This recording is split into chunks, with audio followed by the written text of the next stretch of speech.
Hi everyone, it's Shelby and welcome back to my YouTube channel, Love for Special Thinkers. First of all, I just want to say Happy New Year and I hope everyone has a safe and a blessed 2021. I cannot believe it is 2021. So, as you can see by the title of this video, I'm going to give you 5 things I wish I knew before I started teaching. So, if you're interested in this video, stay tuned and don't forget to like, comment, and subscribe.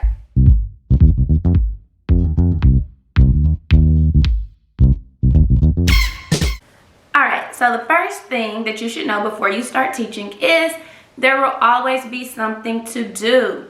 Sis, there will always be an IEP to write. There will always be papers to grade. There will always be parents to contact. There will always be lessons to plan. And that's just the joy of teaching, just being honest. There's always going to be something to do. But let me tell you, it is up to you to set those boundaries. Yes, sometimes you're going to have to stay after work, get to work early, maybe work on a weekend occasionally, but try to do that to a minimum because it will overcome your life, I promise you. Because once you get in that habit of working on the weekends, staying till 5:30 after school, it's going to be hard to break that habit because you're always going to find more and more and more and more to do. But it's up to you to set those boundaries so that you can enjoy your life outside of teaching. You're more than a teacher. It's hard to sometimes separate yourself from your teacher self. But if you go into teaching knowing that there's always going to be something to do and that you need to set those boundaries so that you can have time for work and have time for yourself, you'll be okay. You'll be successful. So that's just number 2 is you're going to have to figure out some things for yourself.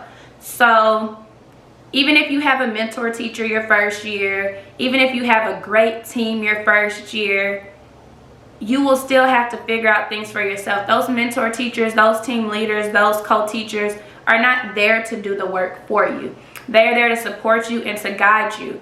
And some things that they give you might not work for that specific group of kids that you have that year. And so be sure you understand that they're not there to do it for you, that you're going to have to navigate teaching for yourself. And yes, sometimes it'll be scary because you're going to feel like you're failing left and right and left and right. And whatever they're telling you isn't working, whatever Instagram is telling you isn't working, whatever YouTube is telling you isn't working. But that's why I'm telling you, you're going to have to figure it out for yourself. You're going to have to try. You're going to have to plan. You're going to have to figure out what fits your teaching style, what fits your students' learning style. So with all the resources, with all the support you have around you, you're still going to have to do some things yourself, and that's okay. That's teaching. You're going to have to grow into your own teacher yourself.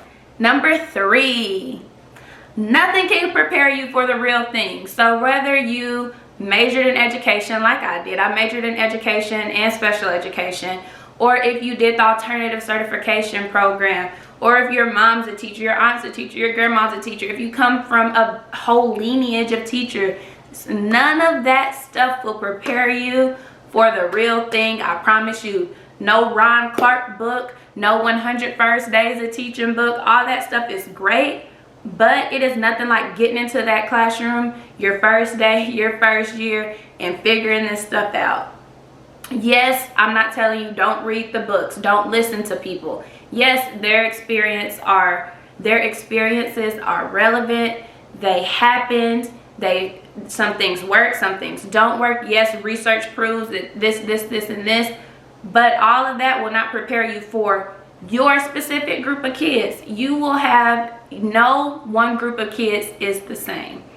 So it is up to you your first year to get in there. Take what information that was given to you and apply it. But those books, those tests, all of that, it is not the real thing, I promise you. And just understand that a lot of those books and tests and stuff are best case scenario, and we're not in the best case scenario ever. And especially right now in 2020 and 2021, we are teaching through a pandemic. What book, what college professor, what Instagram or YouTuber could have prepared you to do this? No one. And that's okay. It is okay. Number 4, I'm just gonna be straight up and real with you guys. sometimes it might be a little harder to work with adults than it is kids.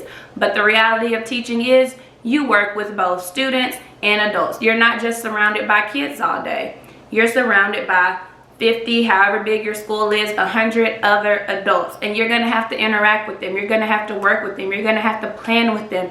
You're going to have to collaborate with them. So don't think all teaching is going in and painting and coloring and all that fun stuff with just kids, because that's just part of teaching.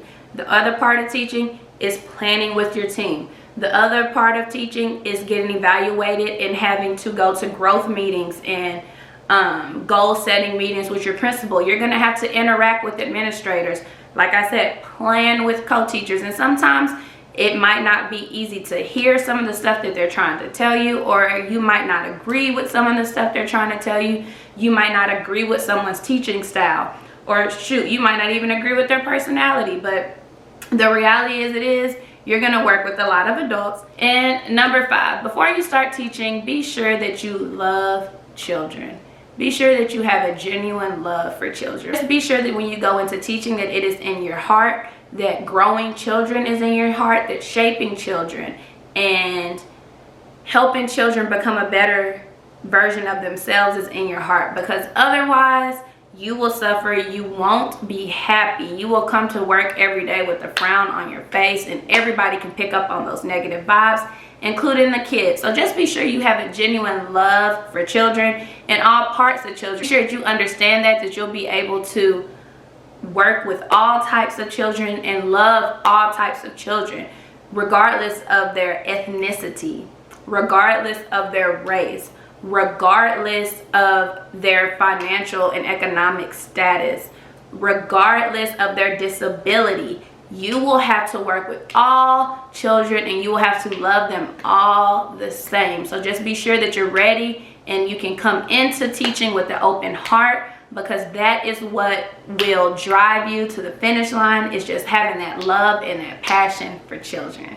All right, guys, that is it. I hope you enjoyed this little short video of 5 things that you should know before you start teaching. And I hope that you guys enjoyed this video, like I said. And once again, follow me on Instagram, Love for Special Thinkers. And don't forget to like, comment, and subscribe. Check y'all next time. Bye.